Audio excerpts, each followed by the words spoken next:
श्री सीताराम चंद्राभ्याम नमः। किष्किंधा कांड 22वां सर्ग। वाली का सुग्रीव और अंगद से अपने मन की बात कहकर प्राणों को त्याग देना। वाली के प्राणों की गति शिथिल पड़ गई थी। वह धीरे धीरे ऊर्ध्व सांस लेता हुआ सब और देखने लगा। सबसे पहले उसने अपने सामने खड़े हुए छोटे भाई सुग्रीव को देखा। युद्ध में जिन्हें विजय प्राप्त हुई थी, उन वानर राज सुग्रीव को संबोधित करके वाली ने बड़े स्नेह के साथ स्पष्ट वाणी में कहा, सुग्रीव, पूर्व जन्म के किसी पाप से अवश्यंभावी बुद्धि मोह ने मुझे बलपूर्वक आकृष्ट कर लिया था। इसलिए मैं तुम्हें शत्रु समझने लगा था और इस कारण मेरे द्वारा जो तुम्हारे प्रति अपराध हुए उसके लिए तुम्हें मेरे प्रति दोष दृष्टि नहीं करनी चाहिए। तात, मैं समझता हूँ हम दोनों के लिए एक साथ रहकर सुख भोगना नहीं बदा था। इसलिए दो भाइयों में जो प्रेम होना चाहिए वह न होकर हम लोगों में उसके विपरीत वैर भाव उत्पन्न हो गया।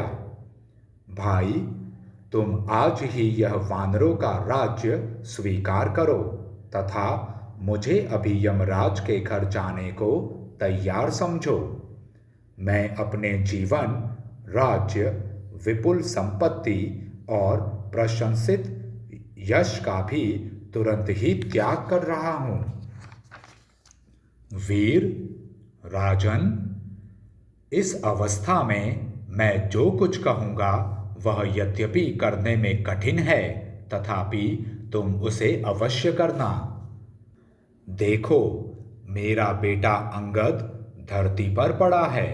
इसका मुंह आंसुओं से भीगा है। यह सुख में पला है और सुख भोगने के ही योग्य है। बालक होने पर भी यह मूढ़ नहीं है। यह मुझे प्राणों से भी बढ़कर प्रिय है। मेरे न रहने पर तुम इसे सगे पुत्र की भांति मानना। इसके लिए किसी भी सुख सुविधा की कमी न होने देना और सदा सब जगह इसकी रक्षा करते रहना। वानर राज, मेरे ही समान तुम भी इसके पिता, दाता, सब प्रकार से रक्षक और भय के अवसरों पर अभय देने वाले हो। तारा का यह तेजस्वी पुत्र तुम्हारे समान ही पराक्रमी है। उन राक्षसों के वध के समय यह सदा तुम्हारे आगे रहेगा। यह बलवान तेजस्वी तरुण तारा कुमार अंगद रणभूमि में पराक्रम प्रकट करते हुए अपने योग्य कर्म करेगा। सुषेण की पुत्री यह तारा सूक्ष्म विषयों के निर्णय करने तथा नाना प्रकार के उत्पातों के चिन्हों को समझने में सर्वथा निपुण है। जिस कार्य को अच्छा बताए उसे संदेह रहित होकर करना। तारा की किसी भी सम्मति का परिणाम उल्टा नहीं होता। श्री रामचंद्र जी का काम तुम्हें निशंक होकर करना चाहिए। उसको न करने से तुम्हें पाप लगेगा और अपमानित होने पर श्री रामचंद्र जी तुझे मार डालेंगे। सुग्रीव, मेरी यह सोने की दिव्य माला तुम धारण कर लो। इसमें उदार लक्ष्मी का वास है। मेरे मर जाने पर इसकी श्री नष्ट हो जाएगी, अतः अभी से पहन लो। वाली ने भ्रातृ स्नेह के कारण जब ऐसी बातें कही, तब उसके वध के कारण जो हर्ष हुआ था उसे त्याग कर सुग्रीव फिर दुखी हो गए, मानो चंद्रमा पर ग्रहण लग गया हो। वाली के उस वचन से सुग्रीव का वैर भाव शांत हो गया।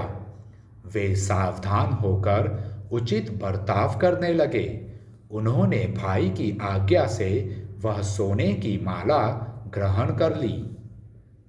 सुग्रीव को वह सुवर्णमयी माला देने के पश्चात वाली ने मरने का निश्चय कर लिया।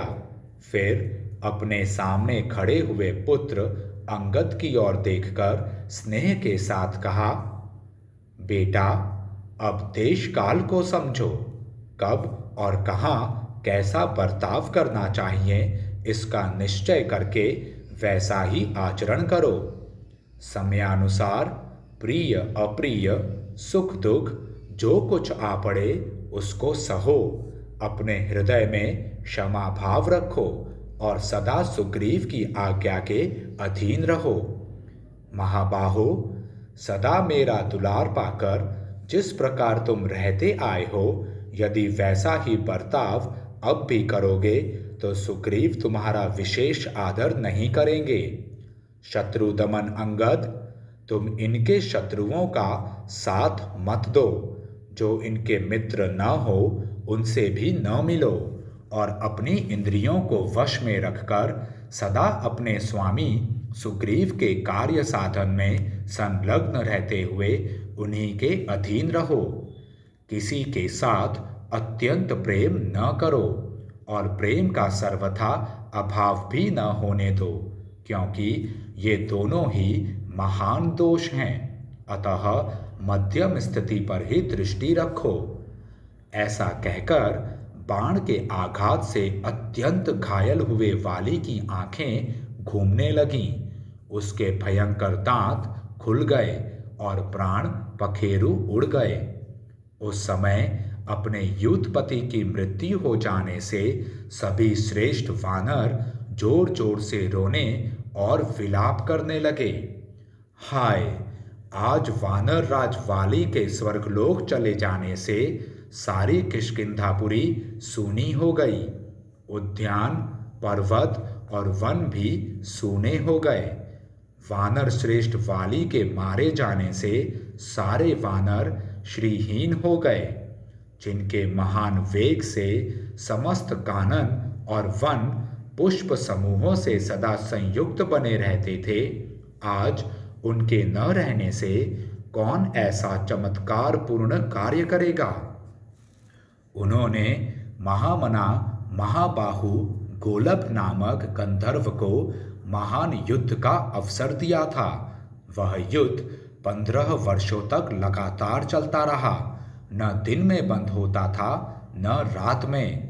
तदंतर 16वां वर्ष आरंभ होने पर गोलभ वाली के हाथ से मारा गया। उस दुष्ट गंधर्व का वध करके जिन विकराल दाढ़ों वाले वाली ने हम सबको अभय दान दिया था, वे ही ये हमारे स्वामी वानर राज स्वयं कैसे मार गिराए गए। उस समय वीर वानर राज वाली के मारे जाने पर वनों में विचरने वाले वानर वहां चैन न पा सके। जैसे सिंह से युक्त विशाल वन में सांड के मारे जाने पर गौएं दुखी हो जाती हैं, वही दशा उन वानरों की हुई। तदंतर शोक के समुद्र में डूबी हुई तारा ने जब अपने मरे हुए स्वामी की ओर दृष्टिपात किया, तब वह वाली का आलिंगन करके कटे हुए महान वृक्ष से लिपटी हुई लता की भांति पृथ्वी पर गिर पड़ी। इस प्रकार श्री वाल्मीकि निर्मित आर्ष रामायण आदि काव्य के किष्किंधा कांड में 22वां सर्ग पूरा हुआ। जय श्री राम।